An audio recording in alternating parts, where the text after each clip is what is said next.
Vasishta's been meditating, and he didn't want any distraction.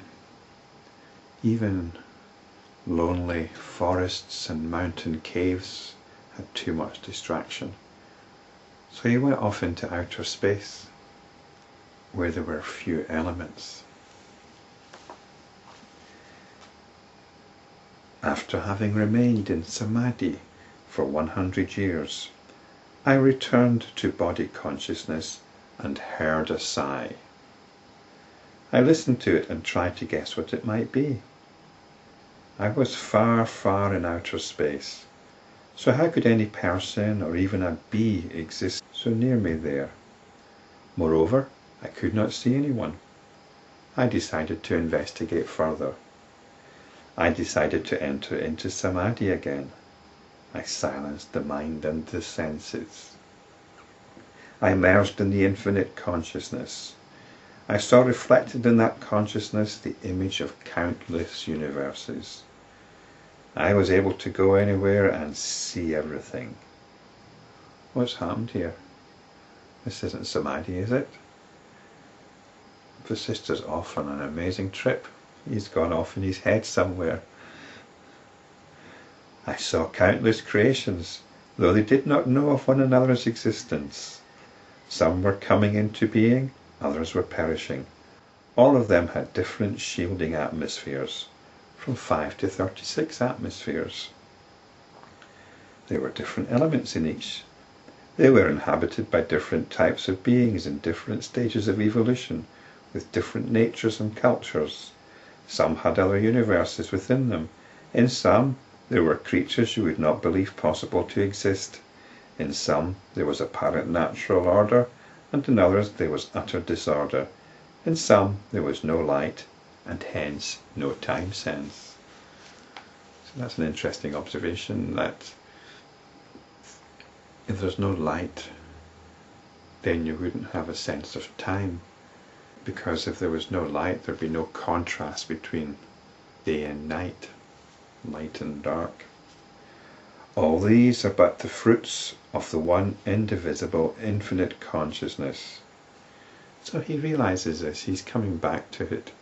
He's getting caught up in all the diversity of creation, but he's coming back to the realization of the infinite consciousness, rather than get lost in that diversity, in the infinite manifestations of creativity. He's taken it as a sign of the nature of consciousness, which is infinite. He's taken it as a reminder to come back to consciousness. How and when they arose, it is impossible to say. We're not going to get caught up in how it all began, etc. But this much is certain, that they are the creations of ignorance, and this ignorance is ignorance of the fundamental nature of consciousness. And that nature, the fundamental nature of consciousness, is to identify with its own notions. This is creation.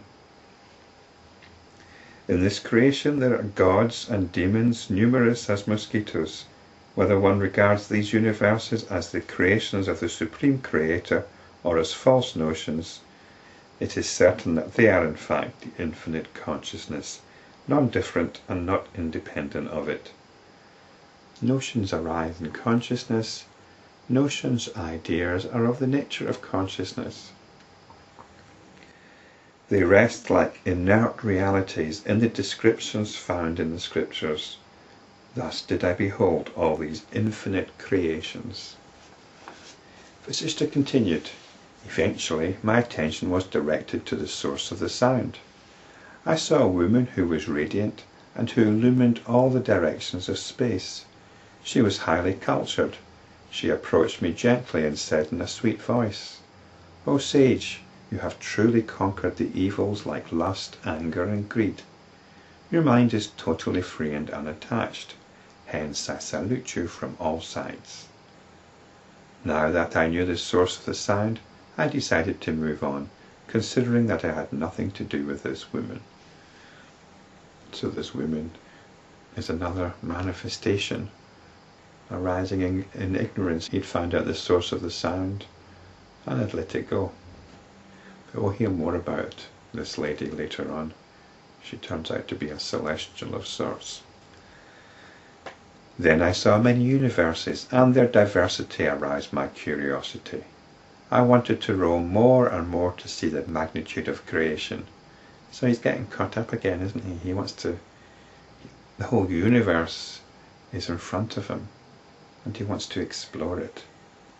After some time I abandoned that idea, knowing that it was delusion, and remained established in the infinite consciousness. So he's coming and going. This is how it works. You get involved, you come back. You get involved, you come back. Instantly all this perception of diversity vanished from my sight. There was the pure consciousness, nothing else.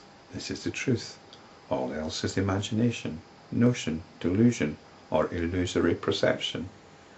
And I think we could also add dream. Because the entire creation is enveloped by this ignorance or delusion, the inhabitants of one creation or one universe or one world do not even know of the existence of others. These diverse worlds are unaware of the notions or creations of others, even as people sleeping in the same room are unaware of the battle cries uttered by one another in their dreams. In these universes I saw thousands of Brahmas, Vishnus and Rudras. All these are in consciousness, all these are consciousness, and consciousness alone is all this. Hence as consciousness I saw all this. Ram, when you look at something and say, it is such and such, consciousness shines there as such and such, though in truth this consciousness alone exists as itself, and no such name and form exists there. This is consciousness identifying with whatever it's conscious of. This is the nature of consciousness. This is why it loses itself. But we can come back and be conscious of consciousness once again. This space or plane of consciousness alone exists everywhere at all times, and that itself is called the world. The perception of objects here, which we call knowledge of that object, is the only ignorance or delusion. I saw that the truth, on the other hand, is that the space or plane of consciousness alone exists. Within the enlightened intelligence I also experienced the final truth concerning all this, that all this is pure, indivisible, infinite consciousness.